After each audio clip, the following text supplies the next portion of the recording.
Profesora, ayer fue el Consejo de Seguridad, la reunión del Consejo de Seguridad en la ONU y no fueron aprobados ninguno de los proyectos ni de Estados Unidos que pedía elecciones libres, transparentes y creíbles en Venezuela, además del ingreso de la ayuda humanitaria, y el proyecto de Rusia que pues pedía la no intervención en los asuntos internos de Venezuela. Ninguna de las dos resoluciones fue aprobada, digamos, de los proyectos.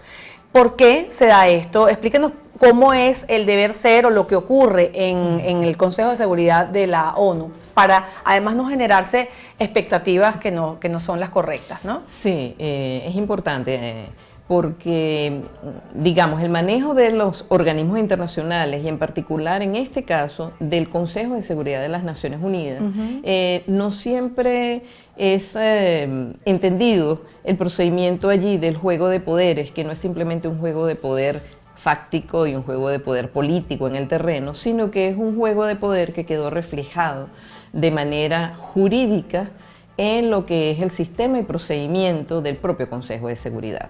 Y me explico.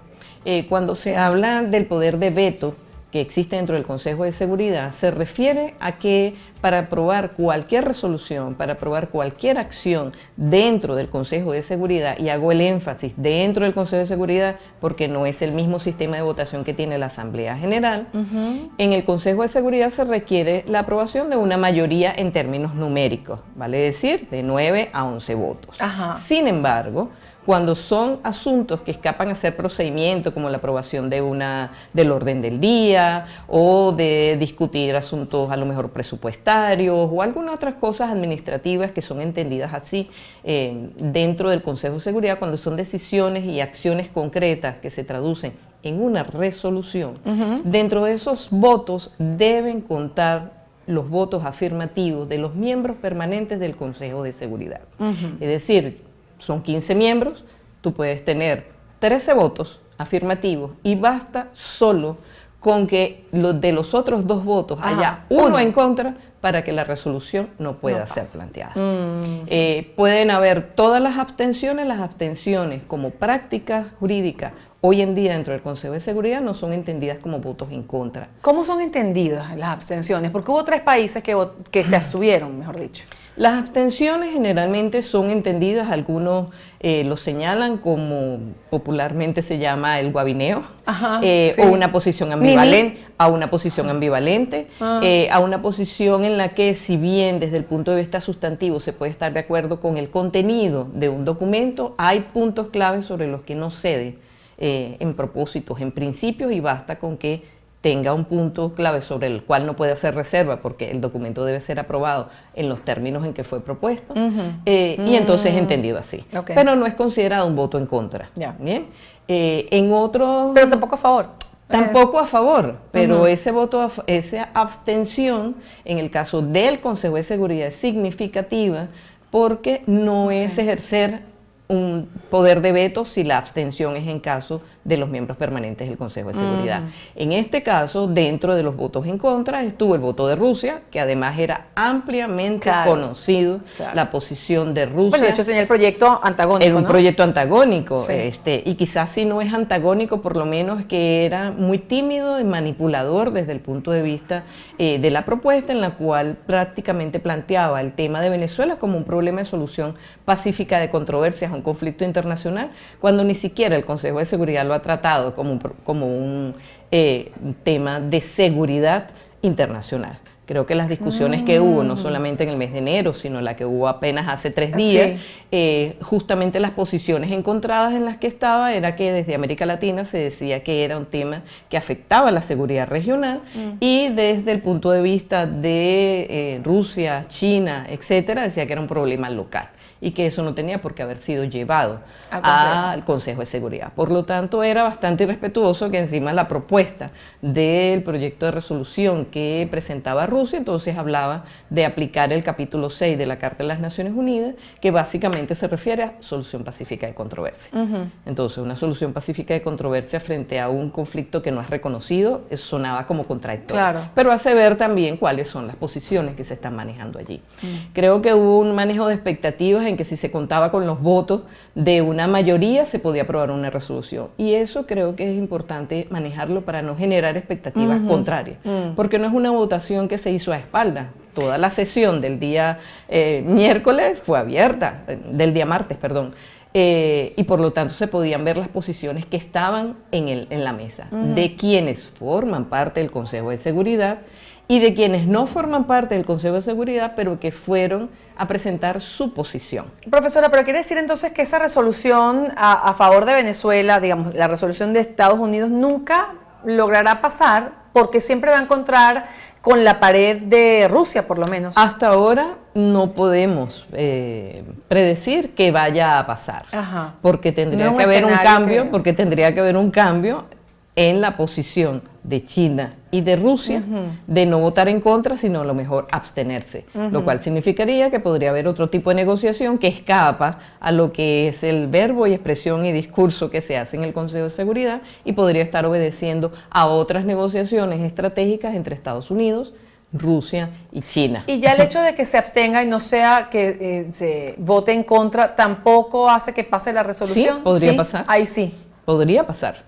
Pero eso supone, volvemos al punto, de que hay una modificación en la posición de Rusia y China. La modificación de esa posición en Rusia y China, también se han hecho muchos escenarios en cuál puede ser el juego internacional que se haga entre las potencias y que hiciera no tanto que votarán a favor, pero sí abstenerse. Entonces, bueno, están manejándose los términos de las demandas que hay en Estados Unidos sobre la situación de Rusia o de la guerra comercial que hay entre Estados Unidos y China y las negociaciones que pudieran haber. Es decir, ya no dependería solo por encima ya no son negociaciones que están solo en función de la situación de Venezuela, sino también de unas definiciones estratégicas internacionales. Pero no es imposible, pues eso podría... Bueno, al hacer el ejercicio de escenario, uno puede hacer eso, pero lo que está planteado en este momento no apunta a eso y no apunta a que pudiera ser generado a partir de Naciones Unidas.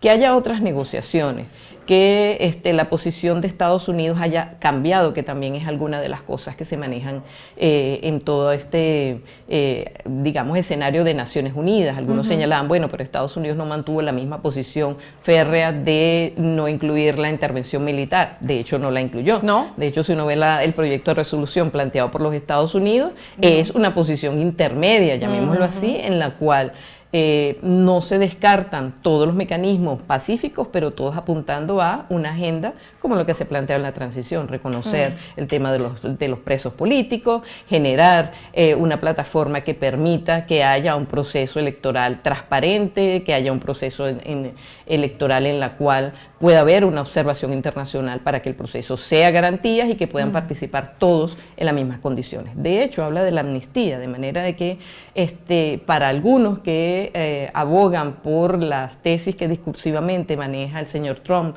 que ha manejado el vicepresidente Pence, y también todo digamos, el aparataje decisorio dentro de los Estados Unidos, que han dicho que si es necesario utilizarán todos los recursos posibles, etcétera, pues este proyecto de resolución casi que los dejó como fuera de posición, porque era más suave aparentemente. Ya que estamos hablando de la ONU, profesora, vamos a hablar y tocar brevemente la invitación que se le ha hecho a Michelle Bachelet y la posición de ella hasta ahora, porque el gobierno de Nicolás Maduro incluso estuvo con ella el canciller, se estrecharon las manos, hay una fotografía allí, haciéndole una invitación a Venezuela, pero es que el gobierno de Juan Guaidó también está clamando por la visita de la alta comisionada de Derechos Humanos a Venezuela. ¿Qué podríamos esperar allí, profesora? Mira, hay varias circunstancias y sé que en esto también está toda la imagen que tiene la señora Bachelet para los países latinoamericanos y en particular para Venezuela. ¿Por qué? Porque, bueno, es una expresidenta, pero también una expresidenta que en el ejercicio del poder, por su correspondencia de organización política, tuvo una posición bastante tibia o ambivalente frente al periodo en el que estuvo Chávez y luego cuando hubo todo el proceso también de herencia política hacia Maduro, ¿no? Entonces no hay una imagen muy, digamos, favorable desde el punto de vista de la oposición y de quienes han adversado a este régimen sobre la señora Bachelet cuando ella fue designada alta comisionada de los derechos humanos de las Naciones Unidas. El segundo punto es que ella tiene un mandato que no ha sido cumplido hasta ahora y de allí la presión que se ejerce para que ella haga acto de presencia, porque no se puede levantar un informe si ni siquiera ha habido una visita a los sitios. Y debemos recordar que en las palabras que ella misma señaló en las sesiones del año pasado, señalaba que había que trasladarse a la zona, así fueran las zonas vecinas, para levantar la información. Y hasta ahora no ha habido un anuncio, porque eso no se hace subrepticiamente y detrás de la cortina, etcétera, sino que cuando se desplaza una misión y unos relatores de Naciones Unidas tiene que ser anunciado, tiene que ser para brindarle todas las garantías y seguridad, y eso hasta ahora no ha ocurrido. ¿Qué pasa también en el caso de Venezuela? Aunque ha sido invitada, porque lo hemos visto públicamente en los discursos del señor Maduro, y también ha sido hecho de manera formal a través de las sesiones parlamentarias de la Asamblea Nacional, hasta ahora no ha habido un pronunciamiento específico al respecto. Algunos señalan que es esa misma posición tibia que tiene la señora Bachelet. Sí, pero yo diría que ella no puede venir solo a lucir y a tomarse la foto. Claro. Ella tiene que venir con una preparación previa, con una recogida de datos que hasta ahora no ha podido hacerse, porque a pesar de que fueron designados unos funcionarios para venir a abrir camino y generarle las bases que ella pudiera tener para esa visita, no le han sido concedidos los permisos. Entonces ahí puede uno ver que como el discurso del gobierno dice que es que la está invitando y que es que la señora Bachelet tiene mucho trabajo y no viene, pero en la práctica no es así, porque la señora Bachelet, más allá de las otras interpretaciones, repito, no va a venir solo a tomarse la foto. El café con Maduro. Y ya tenemos que despedirnos, profesora, pero eso que ocurrió en el Consejo de Derechos Humanos de la ONU, que se salieron varias delegaciones mientras hacía uso de palabra Jorge Arreaza, ¿cómo lo vio? ¿Cómo se interpreta eso desde el punto de vista diplomático? Esa es parte de las técnicas de protesta diplomática. Y puede seguir ocurriendo en otros momentos.